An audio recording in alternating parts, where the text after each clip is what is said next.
D'abord, quelques petites introductions. Vous m'excuserez si quelquefois je bute sur le français, ça fait ça fait 45 ans que je n'ai pas mis les pieds en France.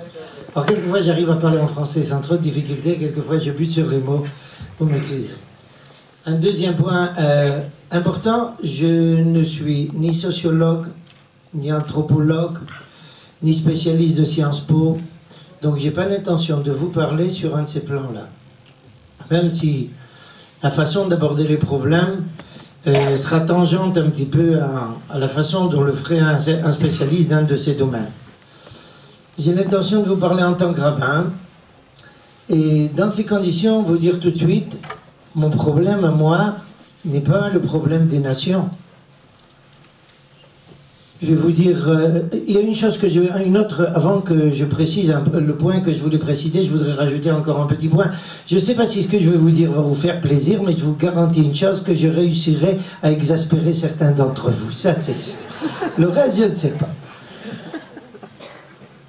Alors, je commence d'abord par une introduction. En tant que rabbin, mon problème, ce n'est pas le problème de l'Occident, je me moque éperdument de l'Occident.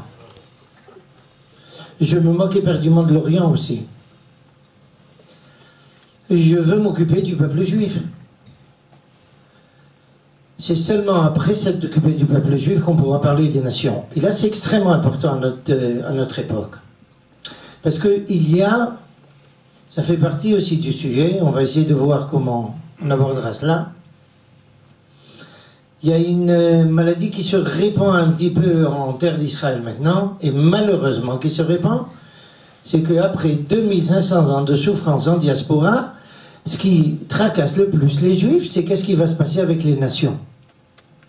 Alors moi je vous réponds, ça fait 2500 ans que j'en ai par-dessus la tête des nations, alors je veux m'occuper d'abord de mes propres frères, et s'il me reste un petit peu de temps, je le consacrerai aux nations. Et pourquoi? Ce sera la seule solution, je vous dis en tant que rabbin, ce sera la seule solution des rapports entre le peuple juif et les nations. Si déjà nous parlons dans le cadre de ce que Manitou a fondé, le centre Yair, ben, il faut rappeler quelque chose que les gens analysent et utilisent de façon strictement erronée.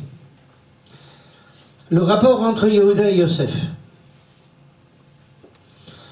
Manitou, à la suite du Rav Kook, ou dans la trace du Rav Kook plus exactement, nous présentait Yosef comme le personnage qui avait ces tendances universalistes, qui essayait de sauver l'Égypte, la grande puissance de l'époque, et la sortir de la fange dans laquelle elle était sur le plan spirituel.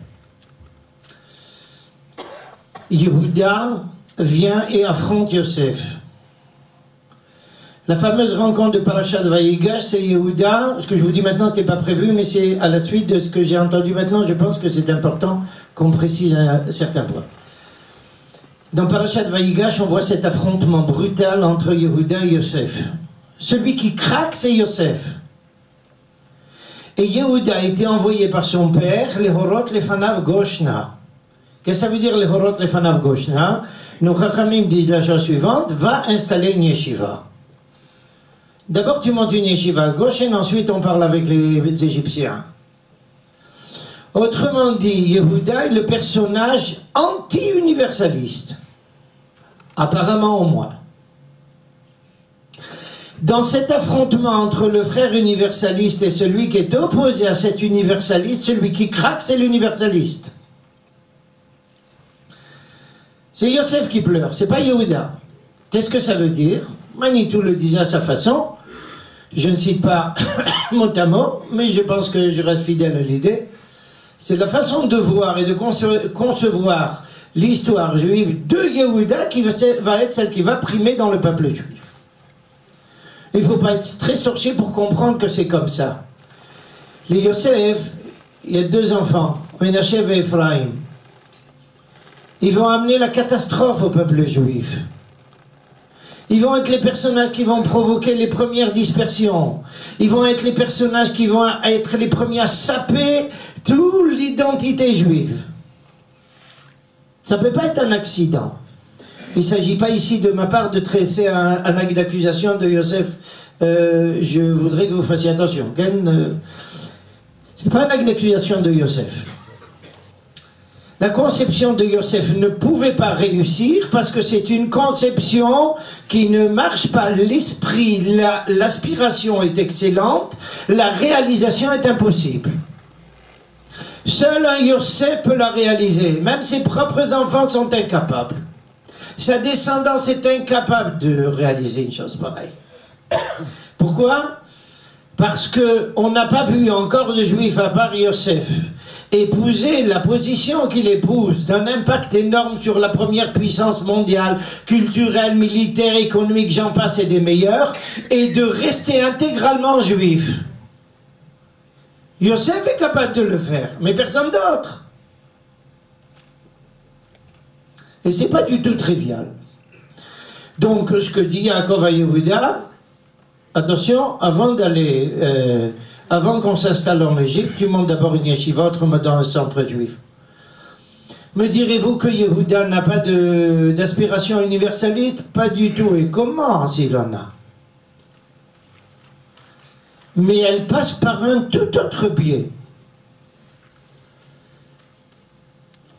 Yehuda, le Mashiach, notre Mashiach. Et qu'on le veuille ou non, vous savez que Manitou a parlé toute sa vie, il a parlé de Mashiach ben Yosef, Mashiach ben Yehuda, à la suite du Rav Kook également, et même sans la suite du Rav Kook. Il avait ses choses propres également à dire, à formuler. Mais, il faut rappeler un point essentiel, Harambam, le plus grand législateur dans les 1000 dernières années de notre peuple, ne sait pas qu'est-ce que c'est Mashiach ben Yosef. Ne connaît pas ça. Pas un mot. C'est pas un accident. Il sait très bien ce qu'il y a écrit dans le Talmud, j'ai pas besoin de vous le dire. Et pourtant, il fait fi de tout cela, et il ne parle que de Mashiach ben Yehuda. Et ne dites pas que c'est encore sa généalogie, puisqu'il est descendant en ligne directe de Yehuda et de David Amelech. Mais c'est pas pour ça. C'est parce qu'il a une conception très précise qui fait que l'avenir d'Israël passe par Yehuda, pas par Yosef. Comment cela?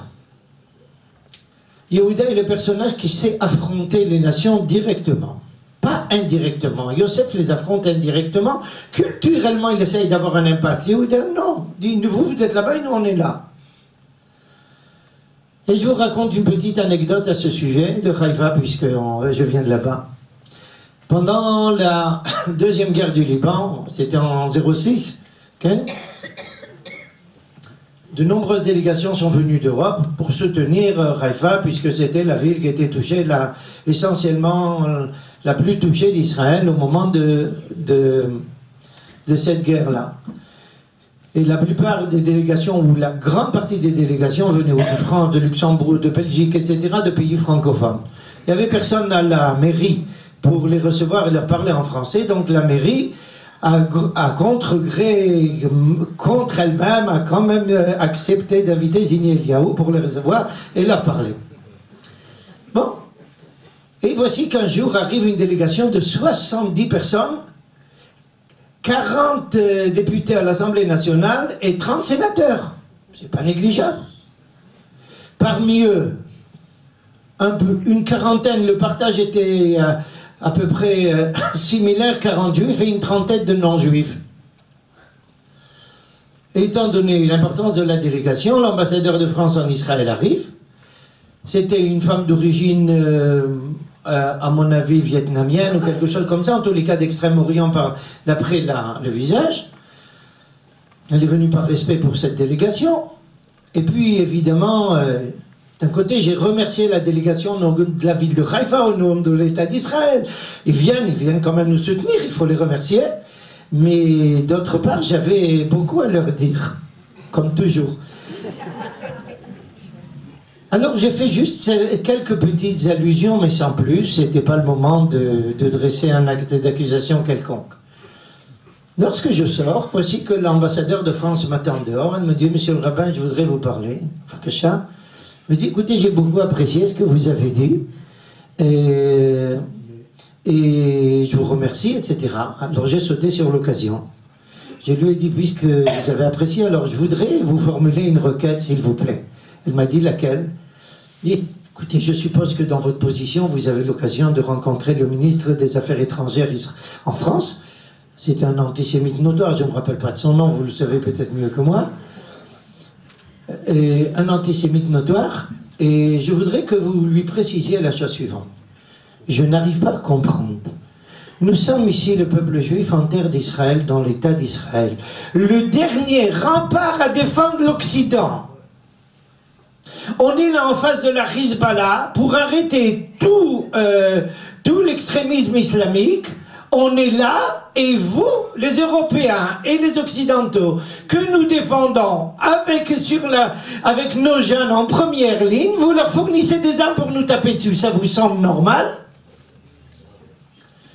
Elle m'a dit, écoutez, monsieur le rabbin, je suis tout à fait d'accord avec vous, je transmettrai ça au ministre des Affaires étrangères. Vous voulez sûrement dire, comme Yaakov Avinu a dit à Esav, que je viendrai te rendre visite à Édom, mais c'est pour après les 120 ans, évidemment.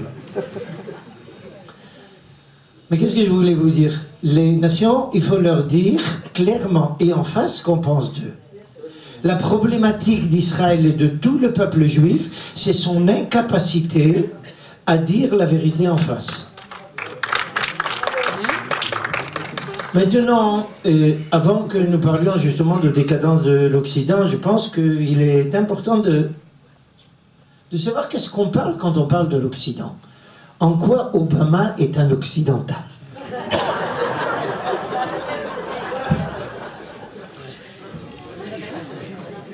Il avait un problème, il y a quelques jours, il voulait faire rentrer 3 millions de Mexicains aux États-Unis et la faire obtenir la nationalité américaine, et puis le Sénat n'était pas tout à fait d'accord. C'est un point dont on va essayer de toucher un petit mot, mais je pense qu'il est important de préciser qu'est-ce qu'on appelle l'Occident, de quoi on parle quand on parle d'Occident. D'accord? Alors, écoutez, il y a un point fondamental, et comme je vous ai dit, je veux vous parler en tant que rabbin d'un point de vue juif. Yehuda, c'est le personnage qui sait aborder les nations, qui sait qu'un jour viendra où on aura un impact sur eux, mais cet impact ne sera pas direct, il sera indirect. Eux viendront chez nous, on n'ira pas chez eux. Ils viendront chez nous. Pourquoi? C'est le prophète qui le promet. ואמרו כל הגויים לכו ונעלה אל הר השם אל בית אלוהי יעקב כן ונלכה באורחותיו כן כי מציון תצא תורה מדבר השם בירושלים. C'est les nations qui vont déclarer, qui vont vouloir venir et nous retrouver ici.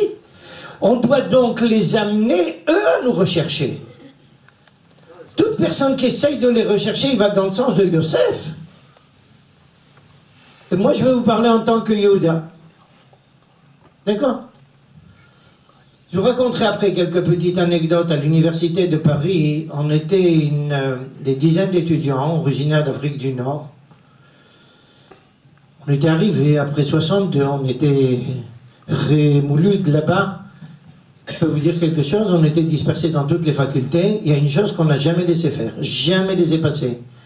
Qu'un goy lève la main sur un juif sans une réaction de notre part. Jamais très agréable. On n'a jamais laissé passer une chose pareille.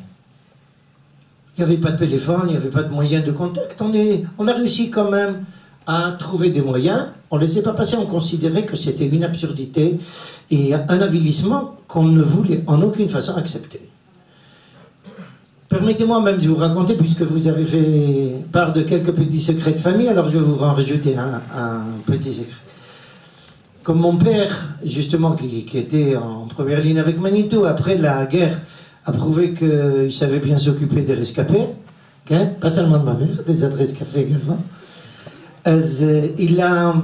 Il était à la tête de plusieurs hommes d'enfants, financés par l'OSE, etc. Et un d'entre eux à Bruxelles. C'est lui qui, d'un regard, a sauvé Elie Wiesel. Elie Wiesel était dans un tel désespoir qu'il s'apprêtait à tout instant à mettre fin à ses jours. C'est mon père qui l'a empêché, il était tous les Shabbats chez mon père, tout le temps qu'il était là-bas. Enfin, c'est un sujet en cela. Toujours est-il qu'on était à Bruxelles, dans un faubourg de Bruxelles, et la médiniote, la politique de Bruxelles était qu'un enfant peut rentrer au jardin d'enfants à condition que la jardinière ne soit pas obligée de le changer, de le langer, etc. Bon, c'était mon cas, donc je suis rentré un peu plus tôt au jardin d'enfants et j'ai gagné comme ça un peu plus qu'une année. Quand j'avais à peu près 5 ans, mon père est revenu sur la demande de son père qui se faisait âgé, prendre la suite du rabbinat en Afrique du Nord. Je suis arrivé donc en Kita Aleph à l'âge de 5 ans. J'avais gagné une année ou un petit peu plus même. Et vous savez qu'en Algérie, il n'y avait pas d'école juive. Pourquoi? À cause du fameux Dreyfus, que vous ne connaissez pas. Vous savez, c'est pas Dreyfus, c'est un autre Dreyfus, c'est la première affaire Dreyfus qui n'est pas connue. La France, en 1830, envoie un ministre plénipotentiaire en Algérie pour voir quel est l'état des écoles. Il revient avec un compte-rendu qui dit l'état des écoles juives et Besséd El Gamo, très bien, celui des Arabes, une vraie catastrophe. Alors le ministre de l'éducation française lui dit alors fermez les écoles arabes et laissez les écoles juives. Ah non, monsieur le ministre, il ne faut pas faire de ségrégation. Il a fermé toutes les écoles juives.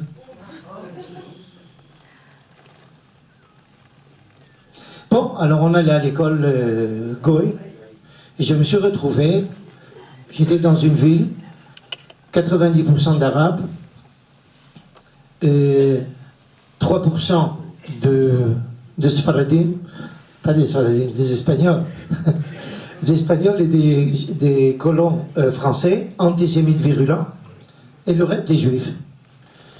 En classe, on a une minorité, et les enfants qui venaient, les enfants de ces colons étudiaient avec nous, évidemment ils venaient d'échanges, ils étaient costauds.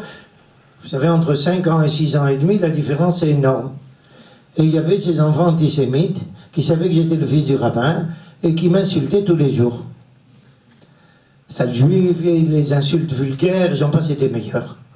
Et que chaque fois qu'un d'entre eux faisait ça, il y en avait un qui le faisait plus particulièrement, était véritablement costaud, et je lui rentrais dedans. Mais il avait le dessus, il n'y a rien à faire, il avait le dessus. Et tous les jours, ça recommençait. Il m'insultait, je lui rentrais dedans, il avait le dessus. J'avais un camarade qui me dit, mais écoute-moi, pourquoi tu lui rentres dedans? Tu vois qu'il est plus fort. Je vous assure que jamais on m'a dit un mot. Mais j'ai répondu la phrase suivante. Pour lui montrer qu'un juif ne cède jamais et ne craque jamais. Personne ne m'a dit ça. Je vous raconte ça pour vous raconter qu'est-ce que c'est Yehuda. Il n'y a rien qui va casser Shevet Yehuda. C'est pas pour rien qu'il a la tête de la direction politique du peuple juif. Maintenant, arrivons à notre problème, à nous, le problème de l'Occident. Qu'est-ce qu'on parle quand on parle de l'Occident? Alors, là, on a un gros problème, parce qu'il y a l'Occident d'avant le Moyen-Âge, il y a l'Occident de la Renaissance, et il y a l'Occident à partir du 19e siècle. Et là, je suis obligé de vous dire que j'essaye de comprendre un petit peu tout de ce qu'a fait Akadosh Baruch Hu. Je crois que je comprends un petit peu de tout, sauf une chose. Pourquoi Akadosh Baruch Hu fait le 19e siècle? Ça, j'ai rien compris. Un siècle aussi idiot, aussi orgueilleux, aussi dépravé intellectuellement, j'ai jamais vu. J'arrive pas à comprendre pourquoi Akadosh Baruch Hu a fait une chose pareille. C'est quelque chose sur le plan juif et humain insupportable.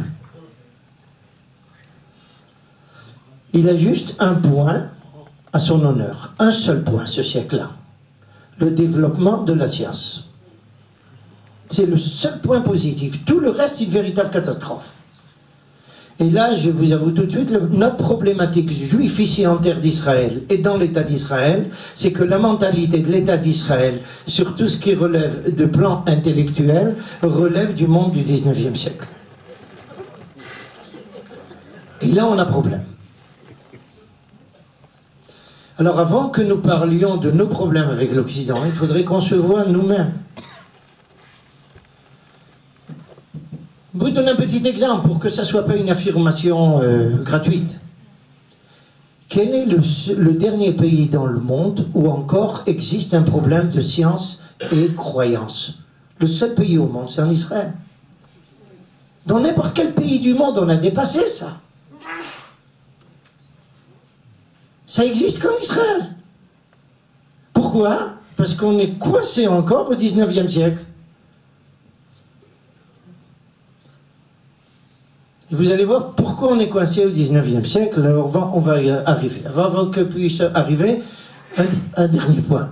Nos Chachamim ont identifié l'Occident à Esav. À Esav, le frère de Yaakov. Et là, il faut savoir pourquoi. Génétiquement, aucun rapport, a priori. Et pourtant, nos Chachamim sont formels. Le représentant de l'Occident, c'est Esav. Il a des formes qui se changent, qui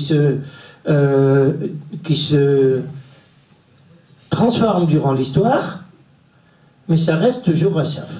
Vous pouvez suivre nos Chachamim depuis les textes les plus anciens dont nous disposons, jusqu'à l'heure actuelle, on présente le monde occidental comme Esav. Il y a Esav, il y a Rome, et la suite de Rome, c'est le monde chrétien. La suite du monde chrétien, c'est la Renaissance, et j'en passe et des meilleurs jusqu'à maintenant. Il faut savoir pourquoi ça. Alors là, il y a plusieurs points importants.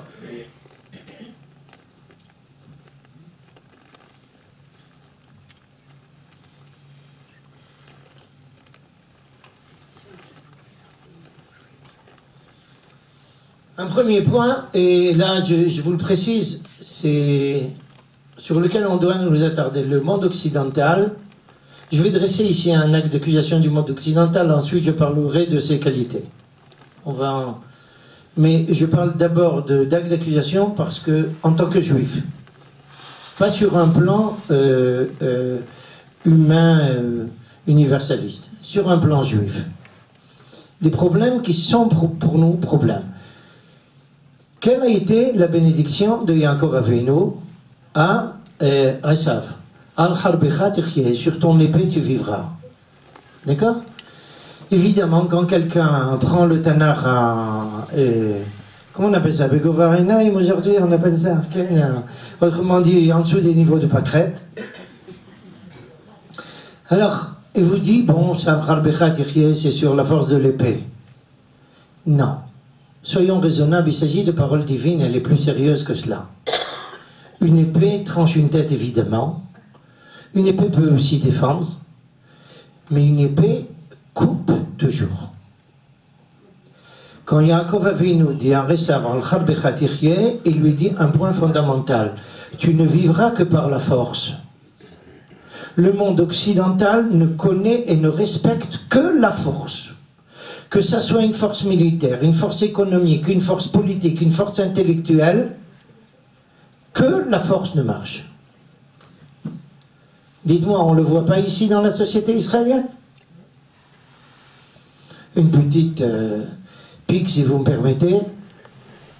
Tous les 4 ans, je reçois un déluge de téléphones de tas de députés à la Knesset. Mais c'est juste tous les 4 ans. C'est...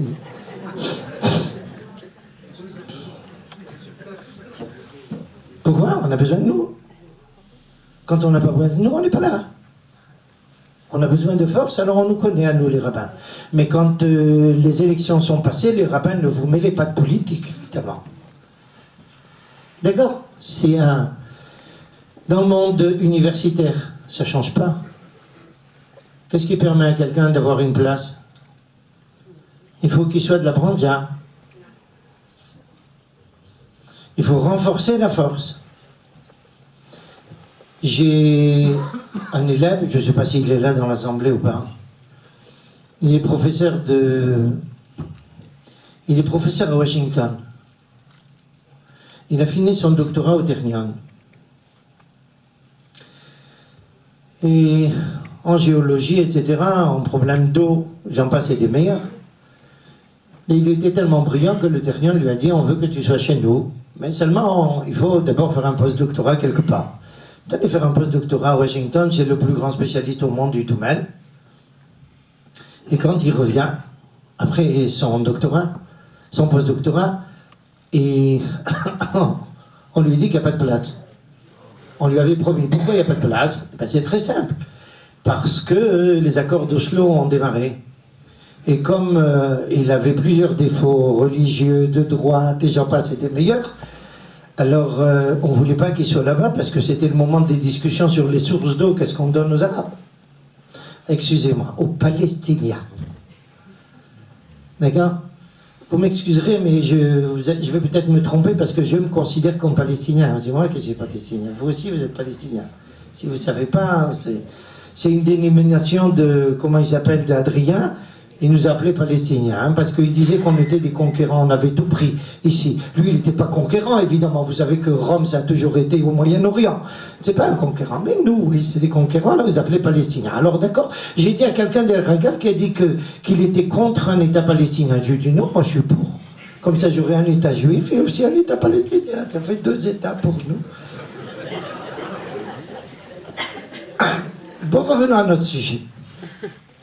Il revient, on n'a pas voulu qu'il participe aux conversations sur l'eau. Donc on lui a pas donné la place. Il a dû chercher une position ailleurs, une place ailleurs. On lui a mis des bâtons dans les roues un peu partout. Parce que le dernier en annonçait qui il est. Il a dû se lancer dans d'autres domaines. Peu importe, il enseigne dans d'autres domaines. Pas dans son domaine, lui. Ça fait déjà près de 30 ans. Mais le problème intéressant, la chose suivante, un des plus grands spécialistes du Torrium dans le domaine, un jour, au voyage à Washington, chez le grand spécialiste qui a été son collaborateur, parce qu'il a été collaborateur, ils ont publié ensemble pendant les 2 ans, et il lui a demandé un renseignement, une aide pour une recherche assez sophistiquée, difficile. Qu'est-ce que lui dit l'Américain? Il dit, je ne comprends pas, vous avez le professeur un tel là-bas chez vous, pourquoi vous venez voir? Vous voyez le ridicule? D'accord? Et j'en passe des meilleurs. Je donne un dernier exemple du Technion, puisque c'est un monde que j'ai bien connu et que j'ai vécu. Il y a un professeur d'électronique religieux qui arrive. Il était tellement brillant qu'à l'âge de 30 ans ou 31 ans, ils ont voulu lui donner le poste de titulaire de chef dans son domaine. Celui qui est à la tête de la commission dit c'est pas raisonnable de donner à quelqu'un d'aussi jeune cette position, parce que c'est dangereux, il est trop jeune, il faut lui laisser le temps de progresser, etc. Un des membres, qui était par hasard religieux, lui dit, monsieur le professeur XY, à quel âge vous avez été nommé professeur? Non, mais c'est pas la même chose. D'accord? Alors, nous vivons dans un monde où ce qui prime, ce sont des positions sociales, des positions universitaires, des positions politiques, des positions économiques. Donc la force, ça c'est exactement le monde occidental. Il ne connaît rien à part la force. Elle n'apparaît pas toujours de façon brutale, elle apparaît très souvent de façon sournoise, telle que on a donné 1 ou 2 exemples maintenant, mais là, ça, c'est un premier point. Nos Chachamim identifient ça tout de suite dans le monde romain. Pourquoi dans le monde romain? Là, je vous adresse, et j'adresse toute personne, plus compétente ou moins compétente, peu importe. Il y a une description du monde romain qui est un des rares articles que j'apprécie chez Hegel, le fameux philosophe allemand. Comment il décrit cet empire qui ne connaît que la force. Et il explique même pourquoi. Il dit parce que cet empire a été constitué par un groupe de brigands. On savait qu'à Rome, il y avait 2 classes, là, les plébéiens et puis les autres. Les 2 classes, la première classe qui dominait était un ensemble de brigands qui se sont organisés à Rome. C'est eux qui ont fixé des normes, qui ont fait de l'Empire romain un empire qui ne connaît que la force. C'est pour ça que nos Chachamim voient immédiatement, en voyant le monde romain, ça c'est Esav, c'est son esprit. Génétiquement, c'est pas lui, peu importe, mais c'est son esprit. D'accord? Un deuxième point aussi qui va les amener à identifier le monde chrétien, c'est que lorsque le Vatican va demander à Charlemagne d'être le défenseur du monde chrétien, il va le demander en tant que quoi? En tant que seule personne capable d'affronter les Sarrasins.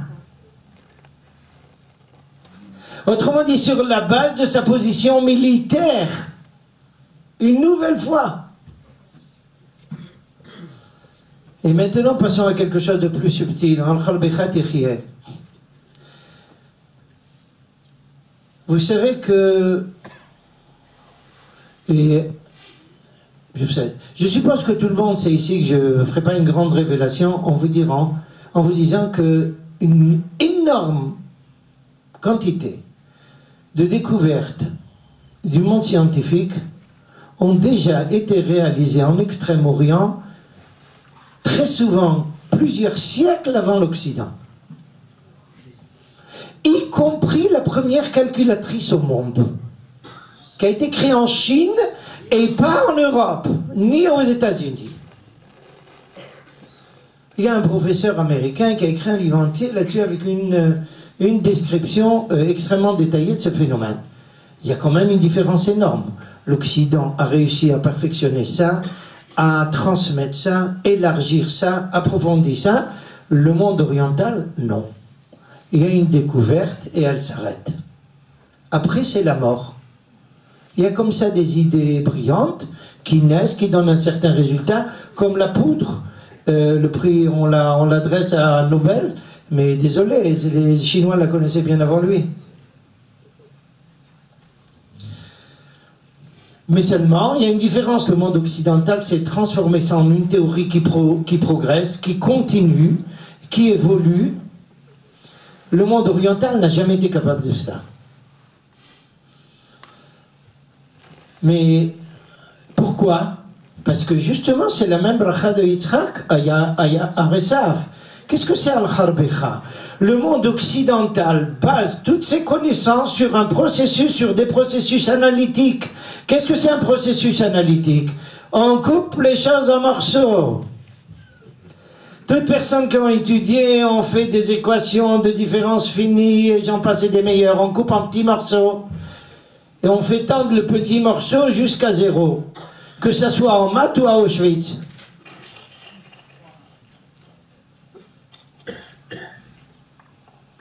Tout est coupé. Le processus intellectuel occidental est un processus d'analyse. Il ne sait rien de synthèse. Il ne comprend rien à la synthèse. Il ne sait rien aborder de façon globale.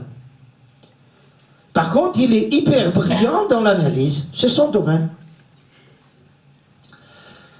Un jour, dans une confrontation avec le chef du département d'astrophysique de Tel Aviv, un personnage qui, en me voyant, n'a même pas voulu me dire bonjour au début, et ensuite, le lendemain, dans le journal, dans Haaretz, il y avait écrit qu'il y avait un chasnik. Vous voyez, je suis chasnik. Il faudrait que je leur demande un peu de budget qu'ils me donnent pour la yeshiva. Il y avait un incident très intéressant qui a été le directeur le manché. C'était, comment il s'appelle encore Fred, il va me rappeler ça. Celui qui était l'honoraire de Mahashavot, le vice-ministre de... Tzvi Yanai, Bediuk, Toda. Tzvi Yanai, c'était le vice-ministre de la culture quand Shulamit Aloni était la ministre. Ken. Un personnage athée, furieux. Bon, sa peau a été sauvée pendant la guerre dans un couvent chrétien en Italie, j'en sais rien. Il est dans un autre monde maintenant. Mais toujours est-il qu'il m'invite à participer à une confrontation en phase de confrontation quadripartie. Une première confrontation biologie et évolution, etc. Une deuxième confrontation astrophysique, création du monde, etc. Avec le droit à chacun d'intervenir dans l'autre couple. Et puis,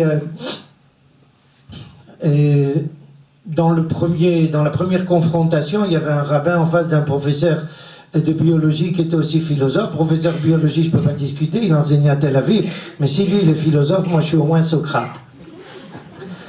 Et le rabbin a eu le dessus indéniablement, mais il n'avait pas de formation universitaire, il ne savait pas présenter des arguments de poids.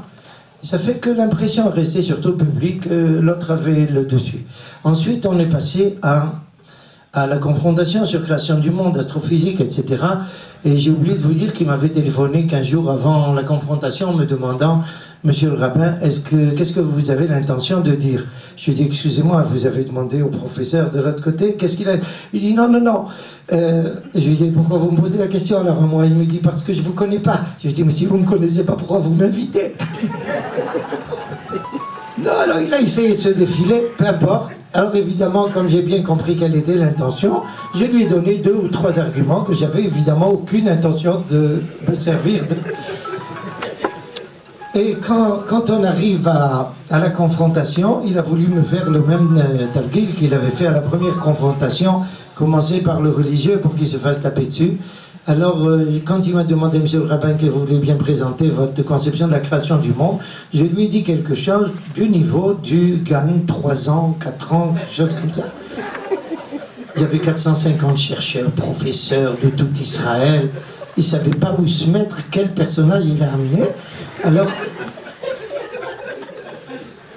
j'ai dit, j'ai rien dit, et puis tout de suite, il m'a vite pris la parole, il a demandé au professeur, et là, je vais citer son nom, vous allez comprendre dans un petit moment pourquoi, professeur Haggai Netzer. Il lui a dit: vous voulez bien nous expliquer comment vous concevez le Big Bang? Il parle pendant 5-6 minutes, et puis 5-6 minutes, j'ai levé le doigt. Bon, j'ai quand même invité, il faut me laisser un petit peu parler. Alors je lui dis: Monsieur Netzer, comment vous avez monté vos équations dont vous parlez dans la théorie de la relativité de Maxwell-Einstein? Comment vous les avez vous avez fait comme ceci, comme cela, avec des équations en différence finie. Et vous nous faites avaler des équations sans différence finie, des équations véritables, en faisant passer quelque chose à la limite. Vous vous moquez de nous. Bon, je lui ai démonté toutes ces équations jusqu'au moment où il ne restait rien du tout. Et là, Tzvi Yanaï a fait la gaffe de sa vie. Je vous avoue que personne n'aurait pu imaginer ça. Il y avait une telle tension dans la salle, parce que je lui ai démonté toutes ces argumentations scientifiques avec lesquelles, pas les arguments, les conclusions, je suis tout à fait d'accord, mais j'ai démonté tout, parce que vous savez, justement c'est un point important, je dirais un petit mot là-dessus. J'ai tout démonté, et ensuite je suis passé sur un plan philosophique, et j'ai tout effacé, il ne restait plus rien. Alors il y avait une telle tension qu'il a voulu descendre cette tension, il a fait la gaffe de sa vie, il s'adresse au professeur Haggai Netzer, il lui dit: vous plaidez coupable? Et l'autre lui a répondu: oui. Je vous assure que jusqu'à aujourd'hui, et sincèrement, je m'en veux de ne pas m'être levé et lui avoir dit à ce personnage qu'on la cavote. J'ai jamais vu ça de ma vie. Je m'attendais pas, personne ne s'attendait à ça. C'est pour ça que je cite son nom. Parce qu'au début, il a été pas tout à fait ce qu'il devait être, peu importe. Mais avoir le courage de dire une chose pareille, moi je connais pas des gens comme ça.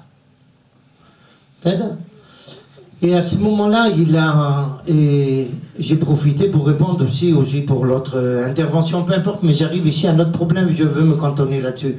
Comment je lui ai démonté toutes ces équations? Je lui ai montré comment le processus de construction d'équations est un processus analytique qui par là devient problématique.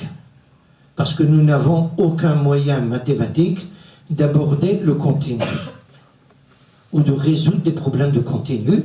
Un problème de continu demande une vue d'ensemble, et cette vue d'ensemble, on peut la voir, on l'a en mathématiques, en passant à la limite sous une forme, peu importe, chacun, si tout le monde suit ou pas, peu importe, ce qui est important, on peut arriver à une vue globale, mais là on a un problème. Les vues globales sont insolubles. Il n'existe pas une équation de la physique véritable, une équation véritable qui retrace une réalité physique qui soit soluble mathématiquement. C'est quasi exceptionnel. Un cas sur 100 000 peut-être. Toutes les autres équations pour les résoudre, on est obligé de se servir de processus approximatifs pour les résoudre. Parce que le monde occidental ne peut pas, et peut-être même l'être humain tout entier. Je parle là ici du monde occidental parce que la science, il faut quand même dire quelque chose de positif. La science est quelque chose qui relève du monde occidental indéniablement. C'est elle qui l'a développé, ça c'est son mérite. Il n'y a pas de discussion et elle réussit là-dessus. Mais elle est obligée de procéder de façon qui ne permettra jamais d'aborder la vérité, mais elle restera toujours une certaine approximation, plus ou moins bonne, mais une approximation, jamais une solution véritable. Et ça, c'est un problème. Qu'est-ce que ça signifie? Ça signifie que le monde occidental n'est pas capable. Et pourquoi le monde occidental ne sait parler qu'en terminologie rationnelle? Et terminologie rationnelle signifie que nous allons du fini vers un peu moins fini. Mais on n'arrive jamais à l'infini. Or, notre monde est créé par Akash Baruch Hu, qui s'appelle, en hébreu, volé par les mathématiciens, En Sof. L'infini. Autrement dit, derrière le monde qui se révèle à nous sous un aspect limité, fini, se cache un infini. Le monde occidental s'y connaît très bien dans le fini. Comprend rien à l'infini, c'est pas pour lui. Est-ce que l'être humain, vous me direz que l'être humain ne peut rien comprendre à l'infini? Non. Le peuple juif est là pour prouver l'inverse.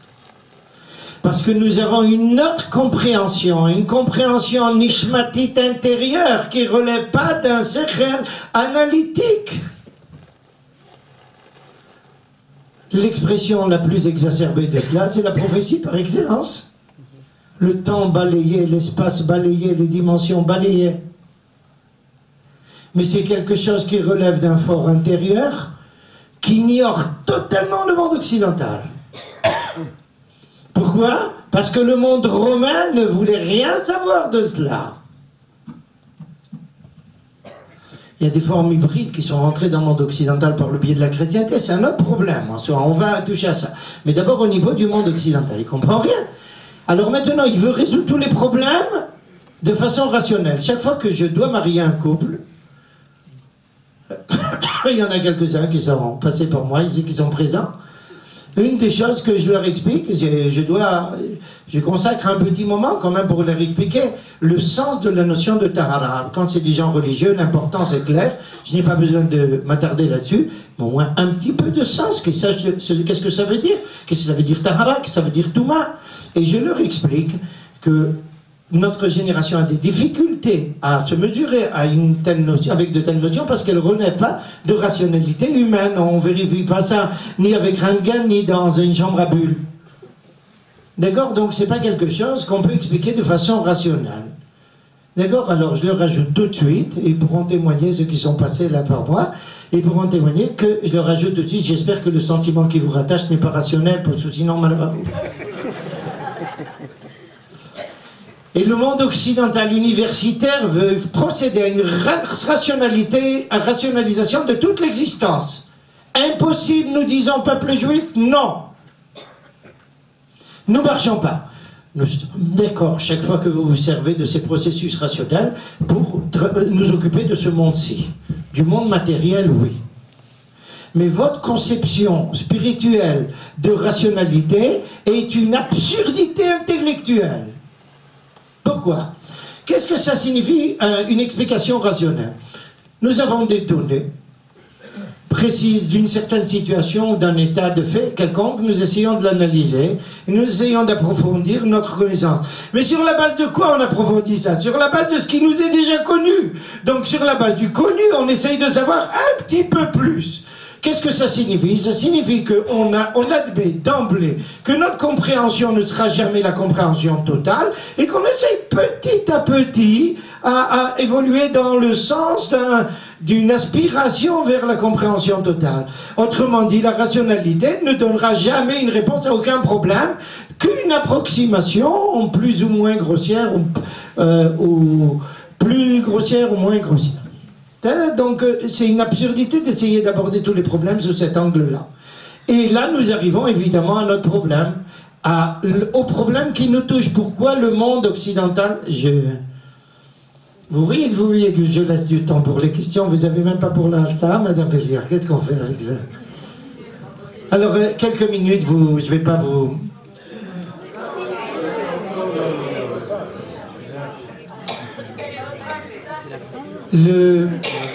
Un point extrêmement important qui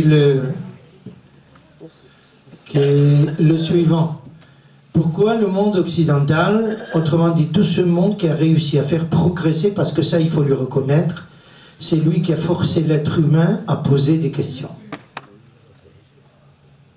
C'est le monde occidental. Dans le monde oriental, on ne se pose pas de questions. La même vache aux Indes d'il y a 4000 ans, elle est là-bas.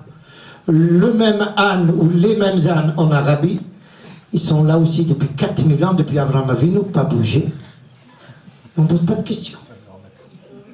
On continue. Le monde occidental dit non, pourquoi je dois rester sur place? Le monde occidental est par excellence un monde qui ne laisse pas le monde tel quel. Et là, c'est un point qui a deux aspects pour nous, peuple juif.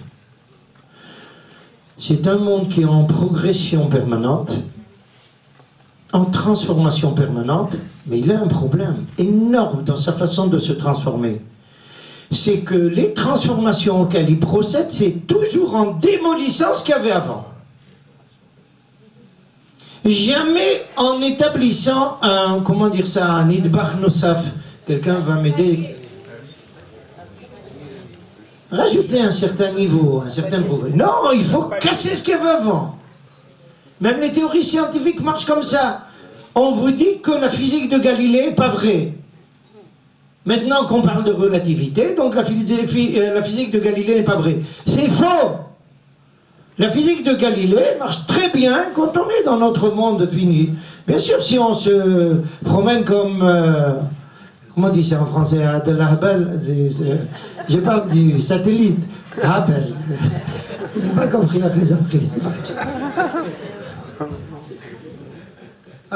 Qui se promettent dans l'espace, évidemment, ça ne marche plus. On a besoin de quelque chose de plus sophistiqué.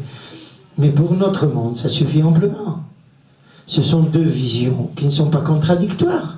C'est une vision qui est moins développée, celle de Galilée, que la théorie de la relativité. Mais qui garde aussi son domaine dans lequel il reste. Voilà. Mais non, tout de suite dans le monde scientifique, alors ça c'est plus vrai. On met ça à côté. Et nous, peuple juif, on n'est pas d'accord. La notion d'évolution, c'est un enseignement du peuple juif. C'est la base de toute la mystique juive. C'est une idée qui est rentrée dans le monde occidental par le biais de la chrétienté, volée à la Kabbalah juive.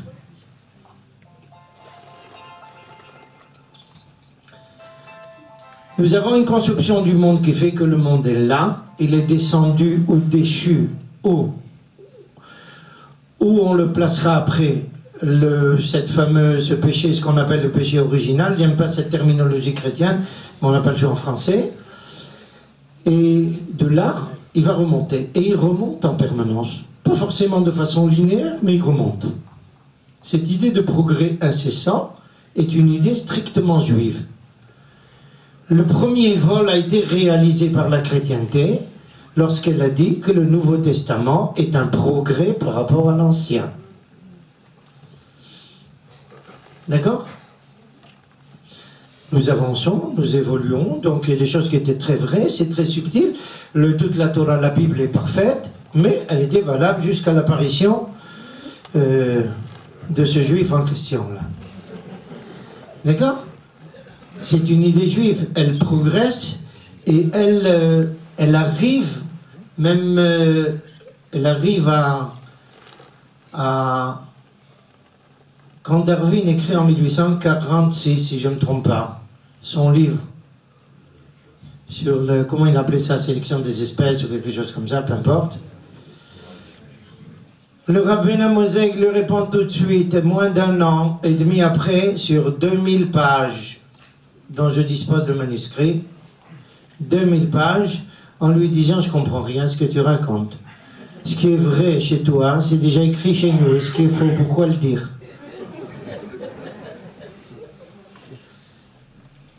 Et lui met en évidence ce processus d'évolution qui est chez le peuple juif, de tout temps.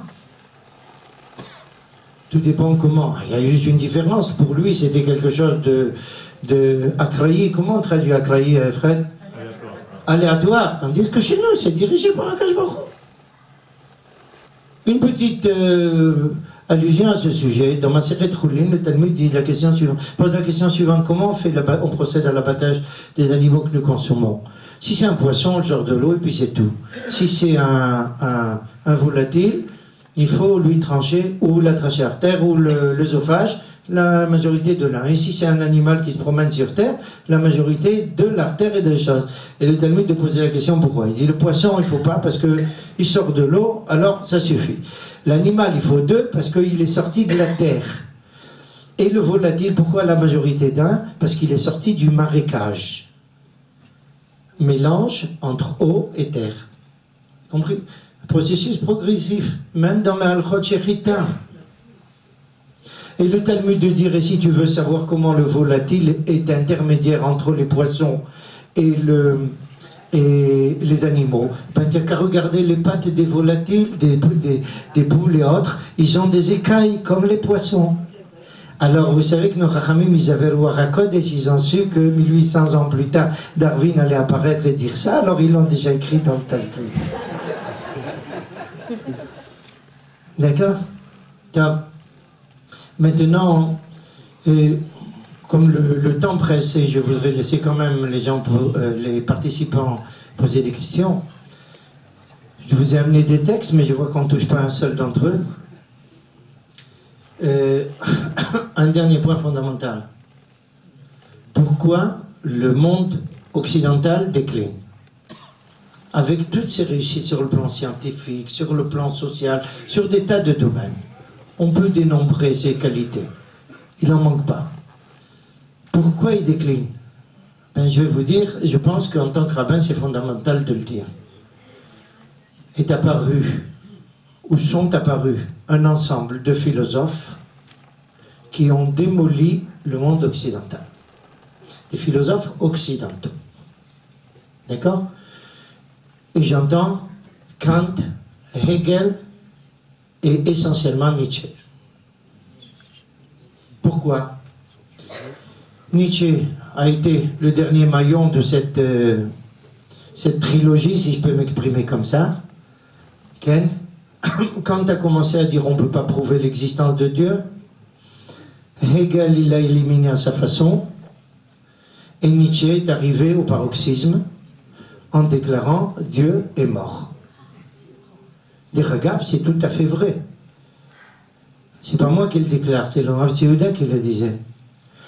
Leur Dieu à eux, c'est vrai.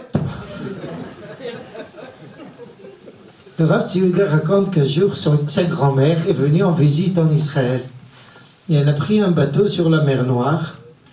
Et elle est en direction d'Israël. Elle s'approche du Bosphore.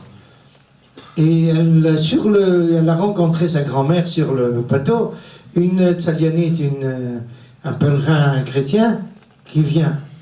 Alors, on commence à discuter, comme ça arrive dans la vie, on se met à parler, et la grand-mère du Rav Kook pose la question à cette personne qui vient en pèlerinage ici en Israël, lui demander où c'est que vous allez. Elle dit je vais en Israël. Alors elle lui dit pourquoi vous allez là-bas? Elle lui dit je vais visiter l'endroit où mon Dieu est enterré. Alors l'autre lui répond, elle lui dit et vous, où c'est que vous allez? Il dit ben, moi je vais justement aussi en Israël. Et pourquoi? Je vais là où mon Dieu est vivant.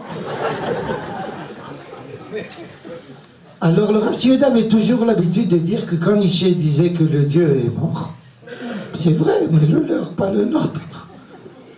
De surcroît, ils le disent. Bon, ils disent qu'il a ressuscité. Bon, ça, on n'a pas pu contrôler encore. Qu'il est mort, c'est sûr.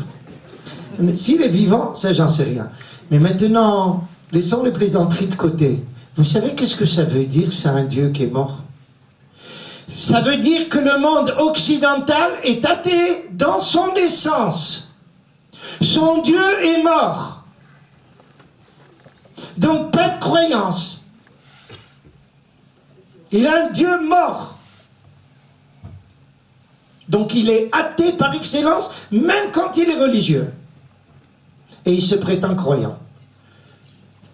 Et maintenant, regardez bien, je pense que c'est important qu'on le précise, le monde occidental est fort tout le temps qu'il n'est pas devenu laïque.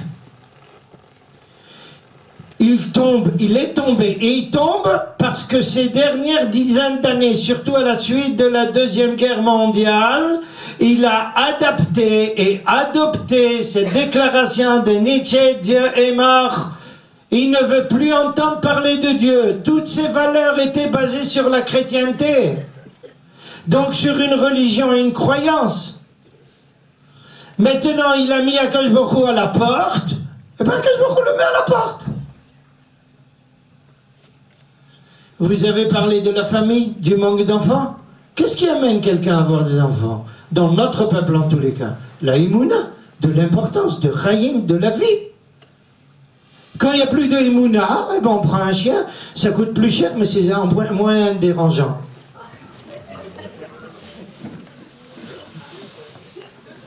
Et on n'a plus besoin de famille. Il y a 6-7 ans, un sondage a été fait en France sur 100 000 familles. 100 000 familles. Plus de 60% des familles, les enfants ne sont pas du père. Vous parlez du nombre d'enfants, on est ailleurs. Toute la famille disloquée.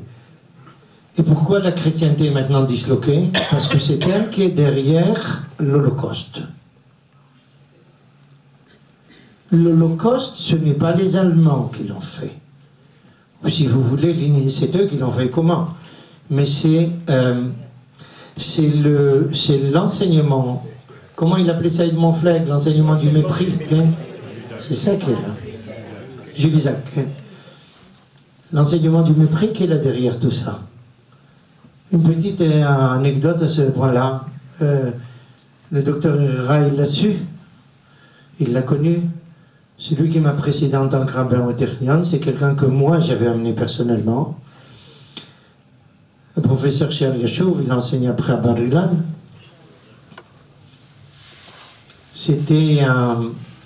Son père était un officier nazi.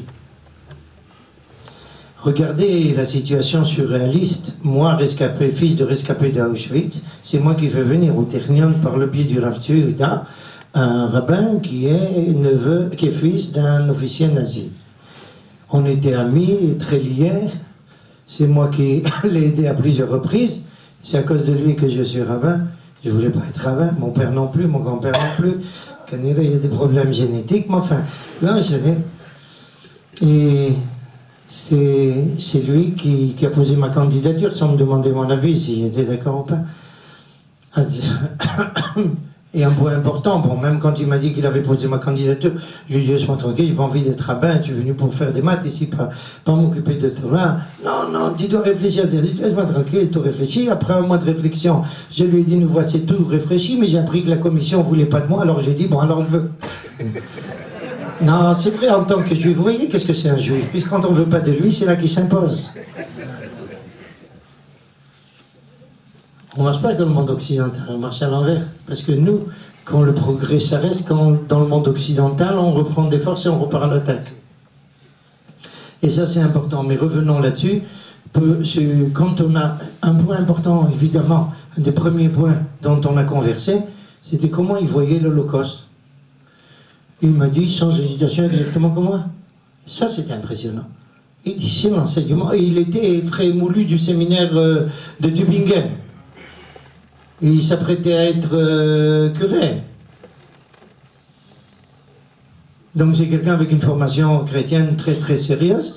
Il était tout à fait d'accord. Il a dit que c'est ça la raison. Et on est donc d'accord là-dessus. C'est l'enseignement. Qu'est-ce qui s'est passé ici?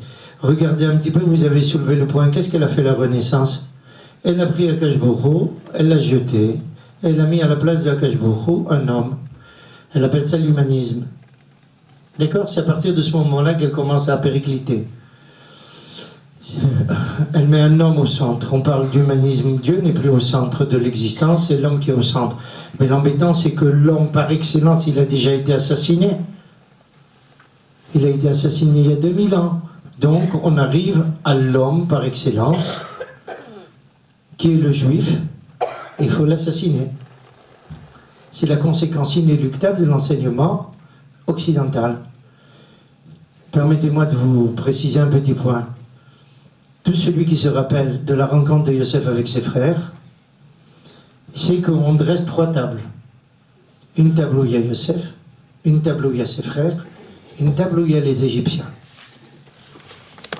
Là où il y a ses frères, on peut comprendre, c'est le vice-roi, c'est un Égyptien, ils viennent de Kenaran, c'est soupçonné d'être espion, j'en passe, c'est des meilleurs. Mais pourquoi les Égyptiens ne sont pas avec le vice-roi? Et la Torah de répondre, Ki Torevahi le Mitzrayim, c'est une abolition pour les Égyptiens de s'asseoir im ish sheno mitzri.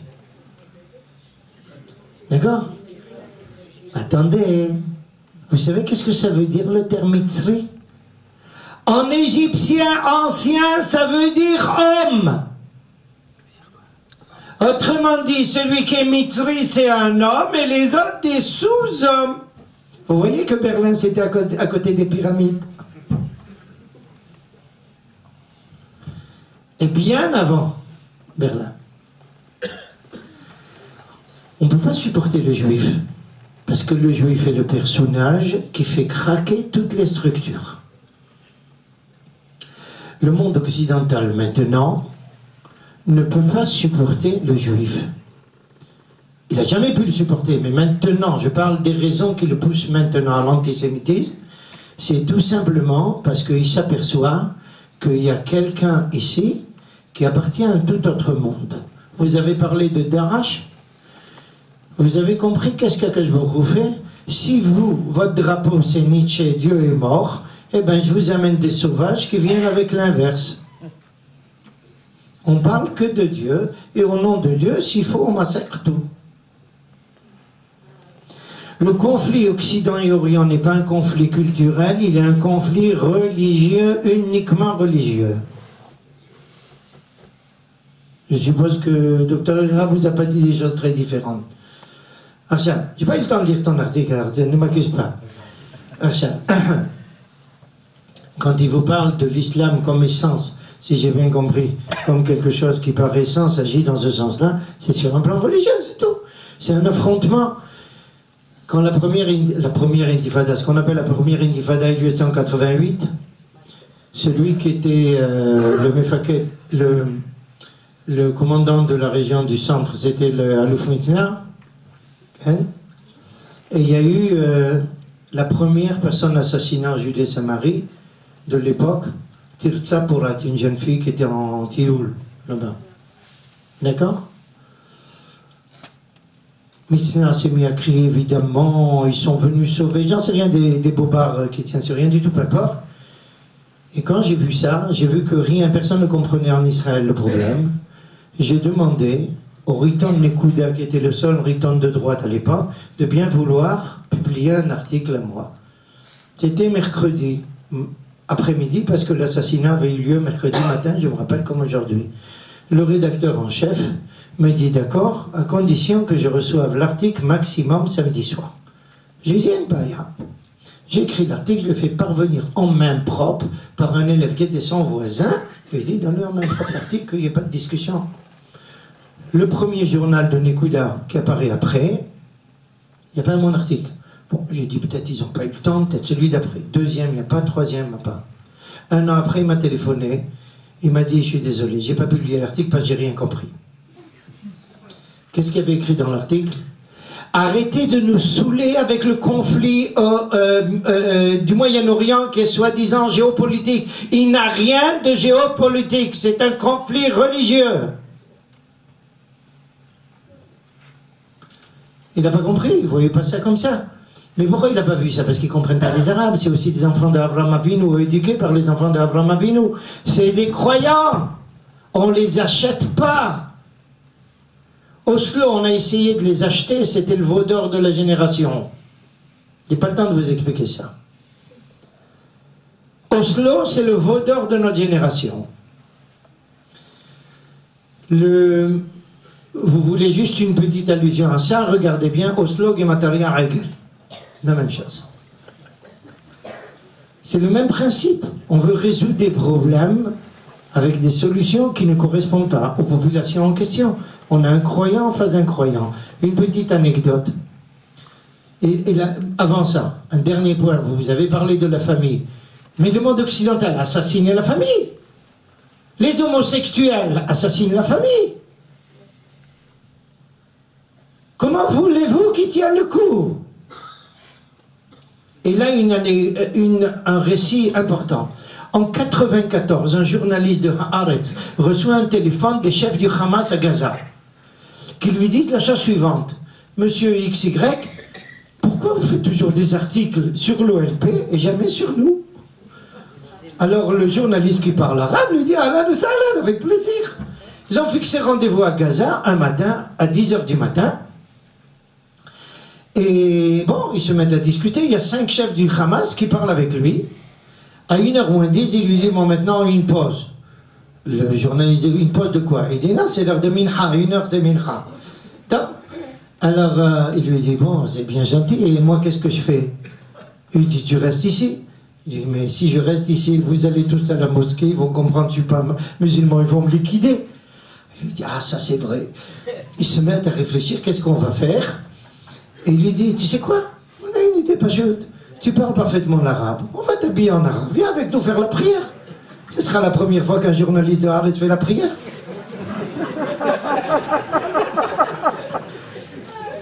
Il leur a dit mais non, ça marche pas.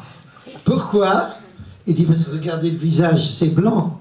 Ils vont reconnaître que je ne suis pas un arabe. Ah, ils lui ont dit ça c'est vrai. Il faut réfléchir à autre chose. Ils réfléchissent quelques secondes, on s'est dit on a une idée, Eureka.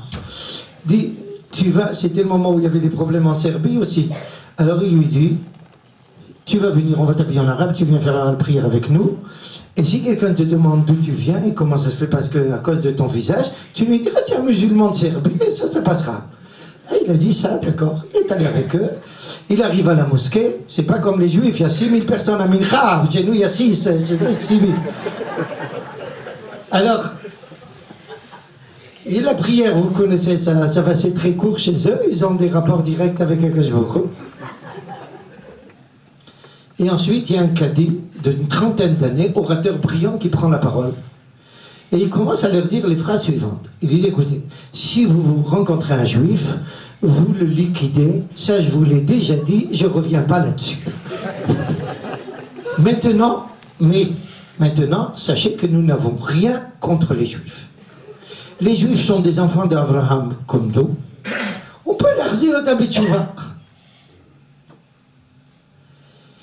Alors quel est notre problème avec l'État d'Israël? C'est qu'il nous amène ici la culture américaine qui démolit la famille, qui démolit la morale, qui démolit tout.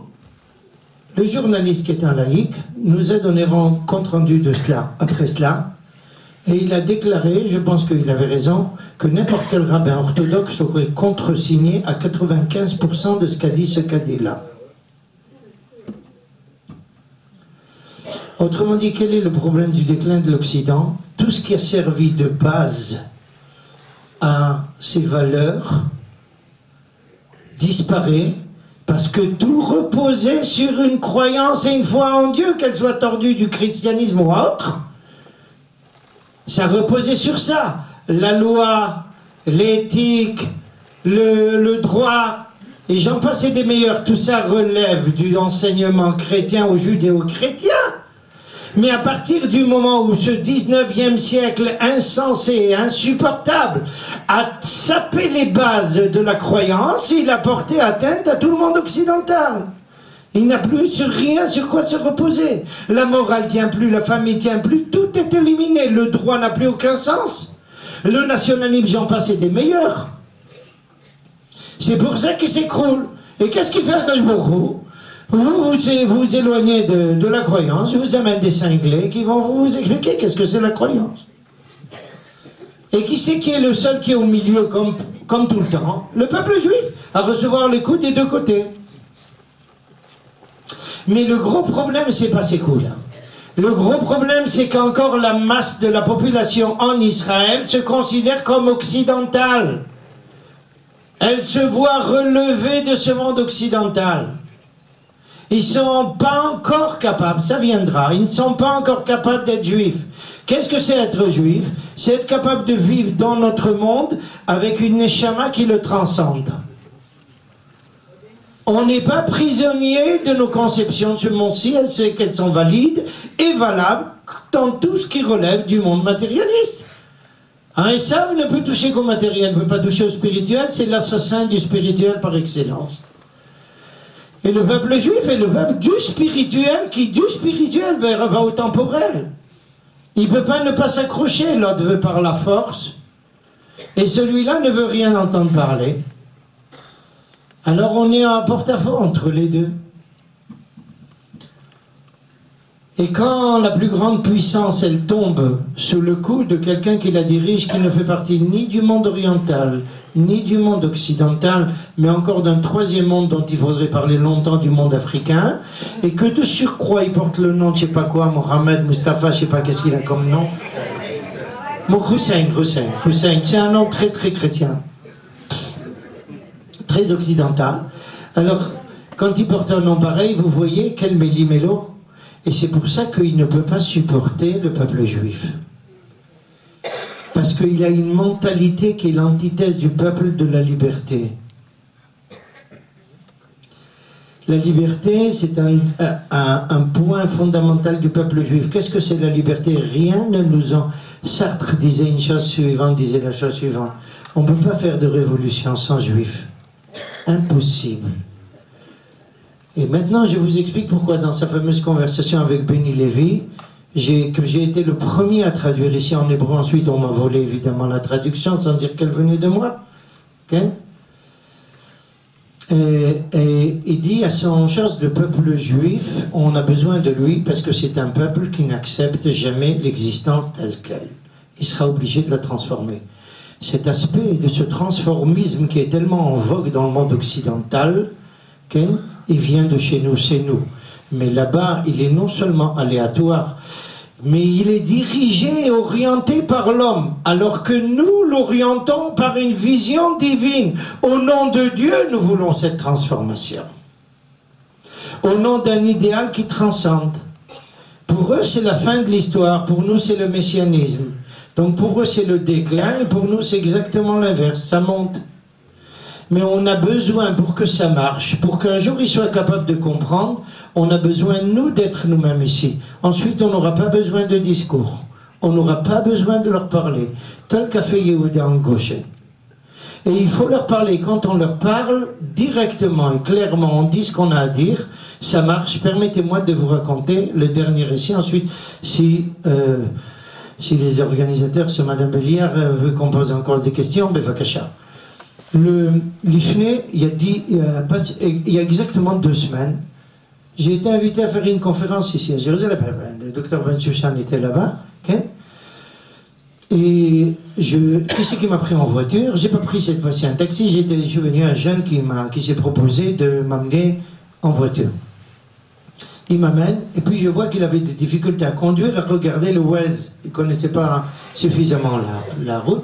Je lui ai dit, laisse tomber le Waze, je vais te montrer la route, il n'y a pas besoin de... Je connais bien la route de Jérusalem, laisse tomber ça, et conduis tranquillement. Il y avait une chose que je n'avais pas prévue, c'est que, à peu près du côté de comment il s'appelle cette petite ville yéménite à l'origine? Un peu après Tel Aviv. Rosh Haïn, un peu avant Rosh Haïn, je reçois un coup de fil d'un des personnages proches du Rosh Hamimshala de Bibi. Il me dit à Rav Zini, qu'est-ce que tu dis? Qu'il aille au Sénat ou qu'il n'aille pas parler? Je dis, écoute, j'ai pas l'habitude de dire ce que je pense et de trancher. En tant que rabbin, j'ai pas peur de prendre des responsabilités, mais là, la question, elle est ardue. Pourquoi? Parce que d'un côté, il considère qu'il y a un danger pour l'État d'Israël, donc il faut qu'il aille parler. Mais d'un autre côté, aller parler au Sénat, c'est aller dire ce qu'il veut dire, c'est aller dire vous avez un président qui est un imbécile et un corrompu. C'est pas des choses qu'on fait. C'est pas du tout trivial. Ça allait lui taper dessus dans la plus grande puissance chez lui à la maison. Alors le seul argument qui peut justifier une chose pareille, c'est qu'il soit persuadé que le danger qui nous menace exige ça, de prendre ce risque-là. Mais pendant que notre conversation avait duré un bon moment, Et il s'avère que j'ai pas vu que le conducteur a raté le moment où on doit sortir la direction de Jérusalem. Et vous savez qu'en Israël, chaque fois vous devez aller tout droit, alors vous passez à droite. C'est déjà pas mal qu'on ne fasse pas passer à gauche, parce que ça ne sait pas où on arrive. Alors, quand je m'aperçois qu'on a raté l'endroit, et la conversation avait duré déjà près de 40 minutes, je lui dis, dis-moi où c'est qu'on est là ici. Il me dit, on vient de passer Kiryat Gat. Alors vous imaginez bien quand on programme le voyage de Haïfa jusqu'à Jérusalem, c'est à peu près 2 heures en voiture, quand vous rajoutez 85 km, il faut un peu de zip, un peu de compression là pour que ça arrive à temps. Dans la Torah il y a marqué que nous on a fait Me'achamishi, peu importe. Toujours est-il que j'ai interrompu ma conversation. Et je lui dis au personnage, je lui dis, et que tu m'excuses, je dois diriger le conducteur parce qu'il s'est perdu ici, j'ai pas fait attention, je te rappellerai plus tard. Moi j'avais une semaine tellement chargée, j'ai oublié de le rappeler, je me suis rappelé le dimanche où Bibi était déjà en route vers l'aéroport pour partir aux États-Unis. Je rappelle le personnage, je lui dis, écoute, j'ai réfléchi, dis-lui qu'il peut aller tranquille. Pourquoi ? Le Talmud dit dans Masechet Megillah qu'un juif qui a un problème avec un goy, qu'il aille pas en justice avec lui dans Chodesh Av, ça se terminera mal. Mais si c'est Chodesh Adar, ça va marcher. Alors maintenant c'est Chodesh Adar. Alors il me dit, Arav, peut-être tu crées un article comme ça sur la Megillat Esther, sur les jours, et tu rentres ça au milieu. Il est 10h du soir, dimanche soir dernier. Je lui dis pourquoi pas. Je m'assois à écrire, j'ai terminé à 1h30 du matin. Problème, comment lui faire parvenir ça? Parce que c'est une lettre ouverte au Rosh Memchala. Alors je l'ai envoyé dans Arutsheva, ils l'ont publié à 1h matinale. Mais ça, il a d'autres chats à fouetter que lire Arutsheva là-bas. Alors j'ai cherché, je savais que le Sar Bennett, il était avec lui. Et passé au Sar Bennett, je lui ai envoyé, je lui ai dit, rends-moi un service, je t'en prie. Naftali, tu lui passes au Rosh Hamemshala de ma part et tu lui donnes ça, qu'il le lise avant son discours au Sénat. Alors, une petite confidence, tout ce qu'il a dit sur la Megillat Esther, sur la paire, sur le truc, c'est un copie-collé de ma lettre. Mais attendez, c'était pas tout de suite comme ça, parce qu'il a reçu ça dans la nuit de dimanche à lundi. Déjà, hier, le tchaket de lundi soir, elle avait... Parce que j'avais un autre problème, c'est que j'avais 2 numéros du Sar Bennett, et je savais pas lequel était le bon. Alors, j'ai envoyé les deux, gamme SMS, gamme WhatsApp. J'ai dit, bon, fais pas ça à minute, ça se fait pas. J'ai envoyé une copie à Ariel et Tchaket, je lui ai dit, renvoie-lui à Naftali, que je sois sûr que ça soit arrivé. Et elle m'a confirmé quelques instants après qu'elle l'avait fait, pour être sûr que ça. Bon, mais le lundi soir, elle avait un kenes politique. Alors, elle a pris un peu de troumotte de l'article. Le lendemain, Naftali Bennett, il avait une réunion avec la CNN. Il a pris vers le Maaser. Et le Rosh Hamemshala, il a dit Maaser Sheni, c'est aussi une obligation. Bon, il n'a pas dit que ça venait de ma part, parce que je ne m'appelle pas ni Esther, ni Mordechai, va tomber Esther, ben chez Mordechai, ça ne se fait pas en politique, c'est pas politique correct. C'est peu importe.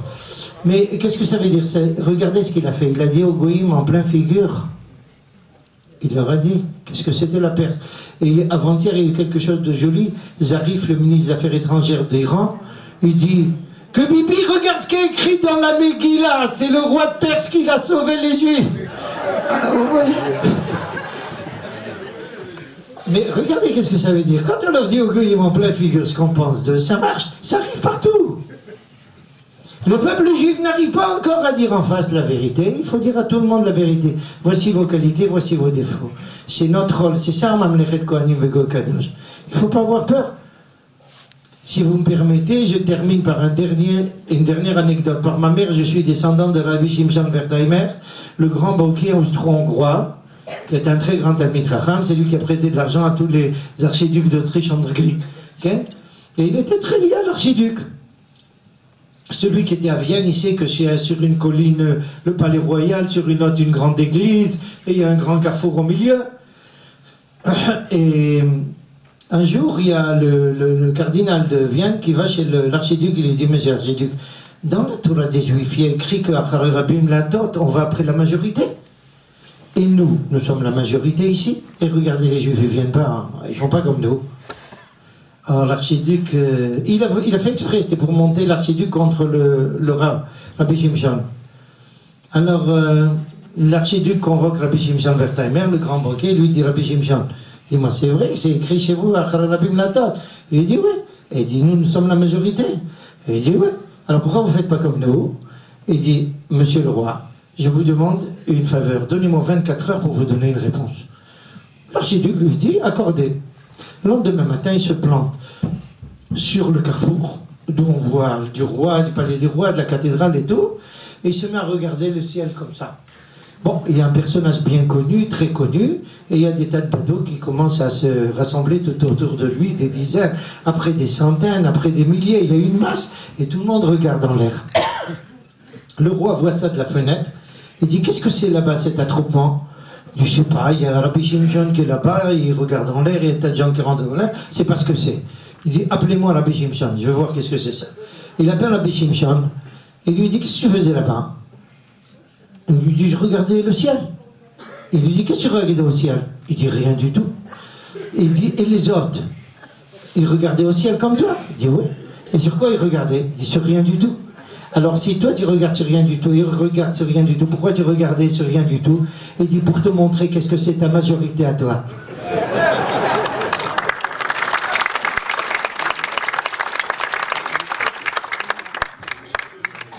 Merci beaucoup de nous avoir fait rire aussi, parce qu'après tout, on est encore en Hadar. Je voudrais savoir s'il y a des personnes qui veulent poser des questions au Rav Zimi.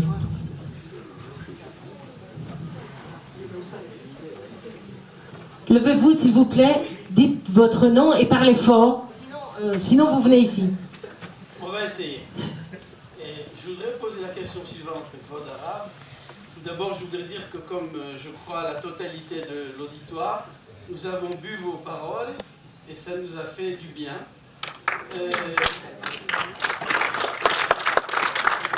Deux figures de l'Occident. Une figure, l'Occident de Paris, de Londres, de Washington, par rapport à laquelle vous avez décrit comment nous comporter, en l'occurrence, si j'ai compris, d'être avant tout nous-mêmes, c'est notre forme d'universalisme. La deuxième grille d'audition de votre enseignement, c'est par rapport à l'Occident en Israël. Et cette relation avec cet Occident en Israël, particulièrement en cette période électorale ou autre, notre relation, nous qui nous situons par rapport à nos sources, elle est très pénible. Alors c'est vrai que quand vous avez parlé de la relation par rapport à Occident, européen ou atlantique, on a ressenti du nachat, mais quand il a été question de la figure de l'Occident intérieur, ça nous a rappelé notre détresse.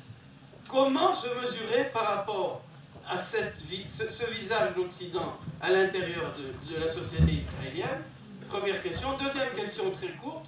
Comment se fait-il, si la vocation d'Ephraïm et de Ménaché a été telle que vous l'avez décrite, et c'est une question qui cherche une compréhension, pas une autre chose.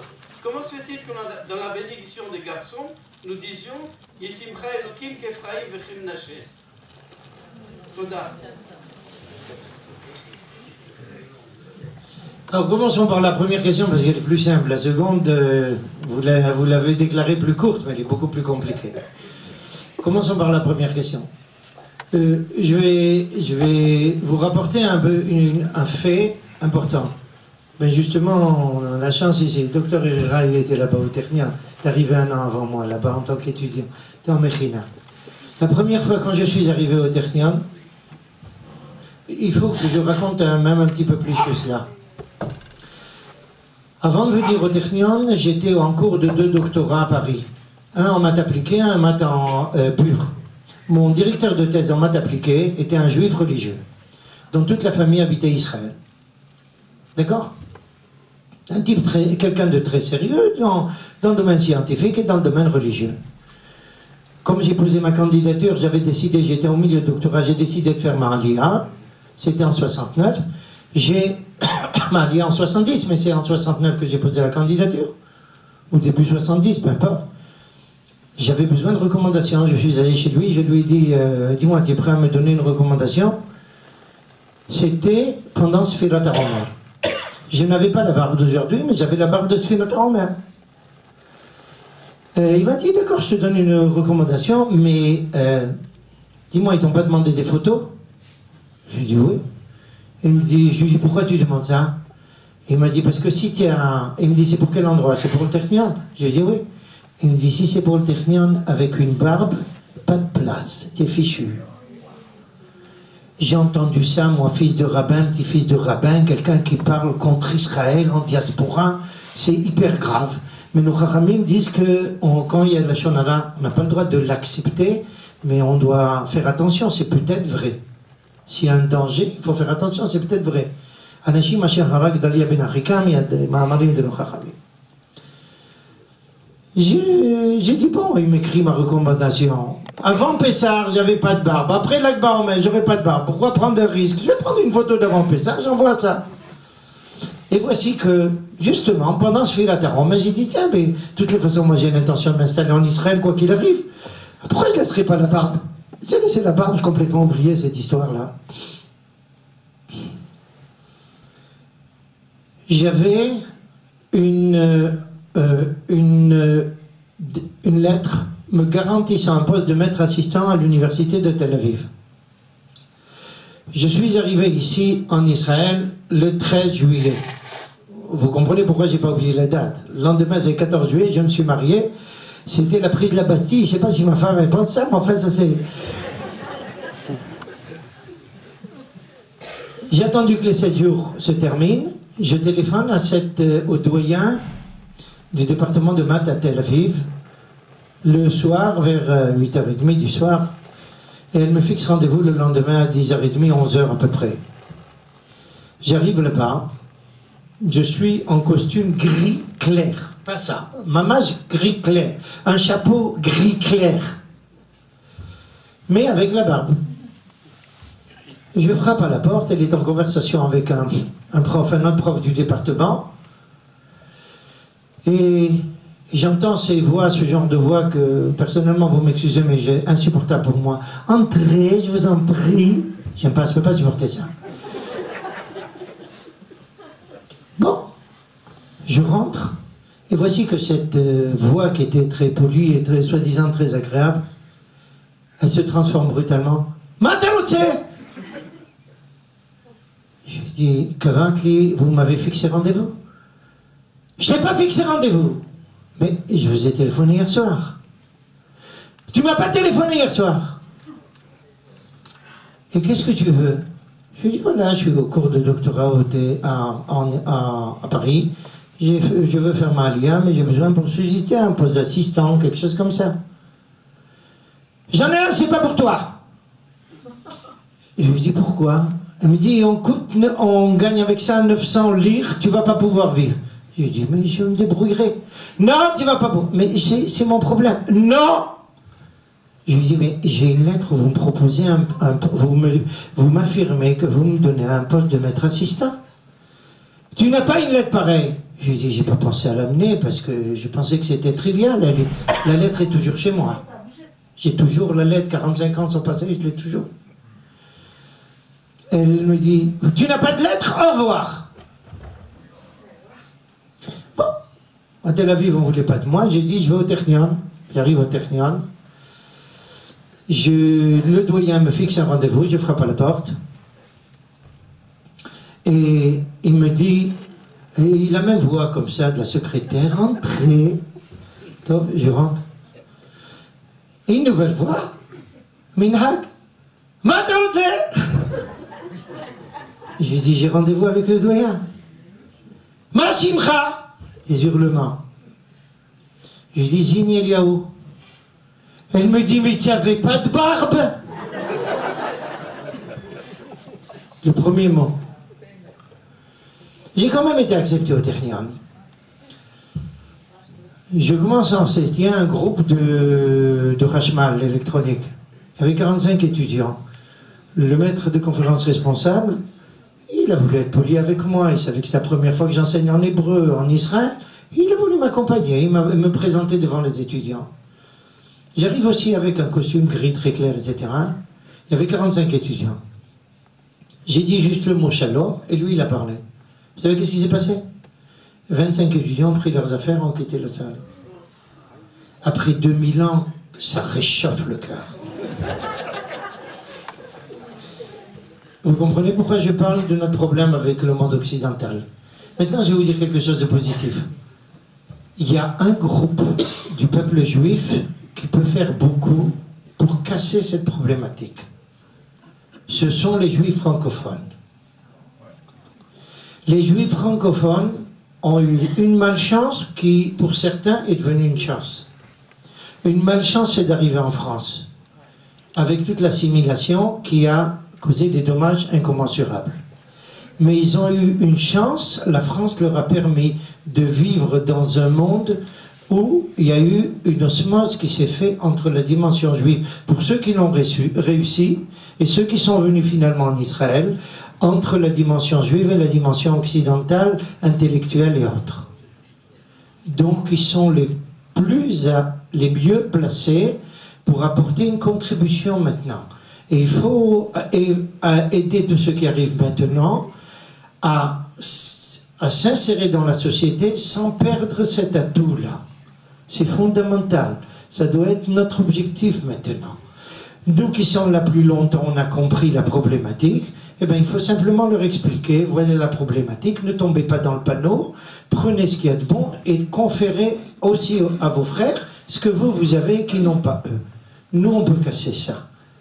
On a cette possibilité, peut-être pas tout le monde, mais une grande partie, à mon avis. Je pense qu'il n'y a aucun groupe juif venant de quelque azimut que ce soit, où il y a un tel pourcentage de gens qui sont à la fois sérieusement religieux et universitaires comme le monde francophone. Donc c'est une symbiose particulière qu'il faut utiliser. Et donc, on n'a pas le temps de laisser place au pessimisme. Moi, je ne sais pas qu'est-ce que c'est ça. Surtout qu'en tant que mathématicien, vous savez, mon problème, je ne sais pas ce que c'est les problèmes. Moi, je me d'occuper de solutions. Les problèmes, je les laisse à tout celui qui les veut. Moi, mon problème, c'est de trouver des solutions. Donc, même quand je parle de quelque chose de problématique, c'est pas pour noircir un tableau, c'est au contraire pour convier toute personne qui écoute à participer à la transformation. Moi, je ne sais pas ce que c'est m'arrêter sur un problème.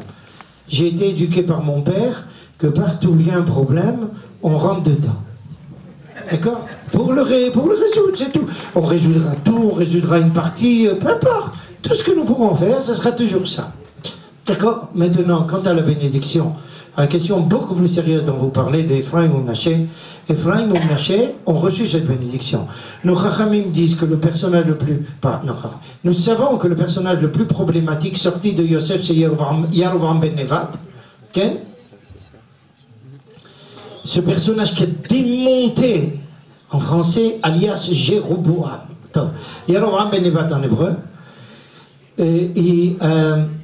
C'est lui qui a cassé le peuple juif en deux parties. C'est lui qui a provoqué cet éloignement de tout ce qui est religieux. D'accord? Mais le problème, c'est que c'était un personnage génial. Même en Torah, génial. Il est passé à côté. Et regarde, ça nous rappelle d'autres problèmes ici en Israël. De gens qui sont venus du monde de la Torah et puis qui sont passés par Haïfa. Vous savez qu'est-ce que c'est? À quoi je fais allusion? On se moque à Haïfa, on dit comment l'eau du port elle est noire à cause des tefilines qui sont tombées. C'est ça? Alors il y a des gens qui ont raté un peu le coche, la passerelle. C'est ça? Alors, Yerovam est le prototype du personnage pareil, qui est capable de s'identifier à toutes les cultures du monde entier, sauf à la sienne. Alors, il aurait pu être un grand personnage à tel point que Akash Baruch lui dit Yerovam Hazor Becha Vani ve David Netayel Beyachal Began Eden. Qu'est-ce qui répond ce tordu? Qui en tête? Tout le monde dit que son intention était de dire qui c'est en tête, si c'est moi ou c'est David. Moi je me permets de dire qu'il pose la question qui est en tête même de Dieu.